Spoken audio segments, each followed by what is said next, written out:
Nah, jadi apa itu sel? Sel adalah struktural dan fungsional terkecil dari makhluk hidup.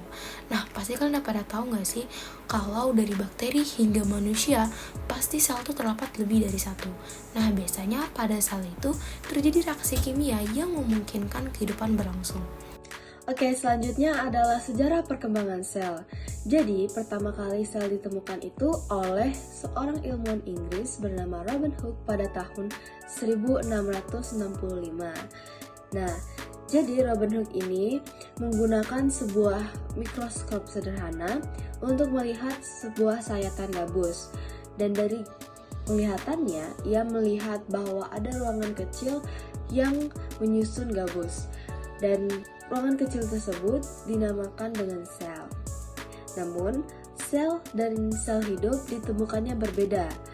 Jadi, sel itu ditemukan oleh Robert Hooke, sedangkan sel hidup itu ditemukan oleh Anthony van Leeuwenhoek. Jadi, pada saat itu Anthony van Leeuwenhoek merancang sebuah mikroskop sederhana dengan menggunakan lensa tunggal. Nah, ia menggunakan mikroskop ini untuk melihat rendaman jerami. Dan dari penglihatannya juga, ia melihat ada organel sel yang bergerak-gerak. Nah, dan dari situ ia menamakannya organel sel yang bergerak-gerak itu adalah bakteri. Nah, selanjutnya saya akan menjelaskan apa sih fungsi sel. Sel itu berfungsi untuk sebagai tempat mengangkut dan bertukarnya berbagai zat. Contohnya seperti menyerap zat gizi dari makanan, lalu mengubah zat gizi itu menjadi energi, dan memanfaatkan energi itu untuk menjalankan fungsi tubuh. Nah, kalian bisa mencontohkan atau melihat ketika fotosintesis terjadi pada sel tumbuhan dan respirasi pada sel hewan.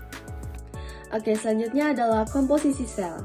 Jadi, sel ini terdiri atas 70-80% air, 10-20% protein, 2% lemak, dan 1% karbohidrat dan elektrolit. Jadi komposisi dari sel ini terdiri atas dua, ada yang anorganik dan organik.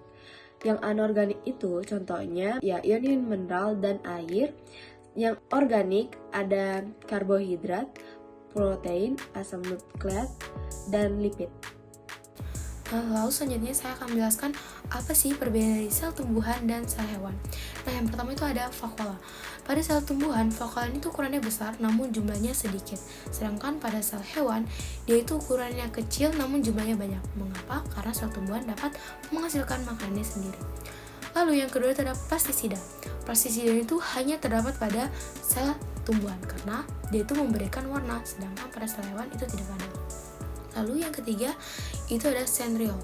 Centriole ini hanya terdapat pada sel hewan, sedangkan pada sel tumbuhan tidak ada. Mengapa? Karena pada proses pembelahan, centriole ini dibutuhkan pada sel hewan. Lalu selanjutnya yang keempat itu ada dinding sel.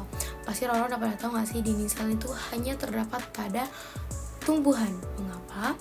Karena dia ini tuh membantu sel tumbuhan ketika berada di lingkungan hipotenis. Jadi waktu mereka mengalami pembengkakan, dia tidak akan pecah karena dinding selnya itu terdiri atas selulosa dan hemiselulosa yang bersifat kuat dan kaku. Sedangkan pada sel hewan, ketika mereka terdapat di lingkungan hipotenis, pasti mereka itu akan pecah ketika mengalami pembengkakan karena mereka tidak terdapat dinding sel. Lalu yang kelima ada mitokondria. Mitokondria ini terdapat pada keduanya, namun di sel hewan dia jumlahnya banyak, di sel tumbuhan dia jumlahnya sedikit. Mengapa? Karena mitokondria itu fungsinya didorong oleh plastisida. Sedangkan tadi kan di sel tumbuhan terdapat plastisida, di sel hewan tidak terdapat plastisida. Jadi otomatis dia lebih banyak di sel hewan dan lebih sedikit di sel tumbuhan. Oke, jenis-jenis sel itu terbagi atas dua, ada prokariotik dan eukariotik. Prokariotik itu belum memiliki membran inti, sedangkan eukariotik sudah memiliki membran inti. Jadi, prokariotik itu biasanya terdapat dalam mikroorganisme sel tunggal seperti bakteri, sedangkan eukariotik itu biasanya terdapat dalam makroorganisme seperti tumbuhan dan hewan. Lalu selanjutnya saya akan menjelaskan apa aja sih 5 komponen utama dari sel.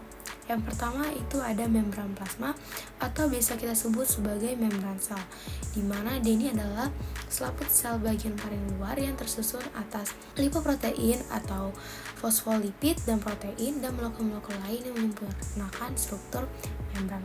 Lalu yang kedua itu ada dinding sel. Dinding sel ini tuh adalah sebuah lapisan sel yang terdiri atas atau tersusun atas selulosa dan hemiselulosa yang bersifat kuat dan kaku. Lalu yang ketiga itu ada inti sel atau biasa disebut nukleus. Dia ini tuh bentuknya bulat dan lonjong seperti cakram. Dia ini bisa terdapat pada sitoplasma dan bagian tengah dari sel. Lalu yang keempat itu ada fosfolipida. Fosfolipida itu merupakan molekul fosfat dan molekul lemak. Fosfat ini tuh bersifat hidrofilik dan sedangkan lipid itu bersifat hidrofobik.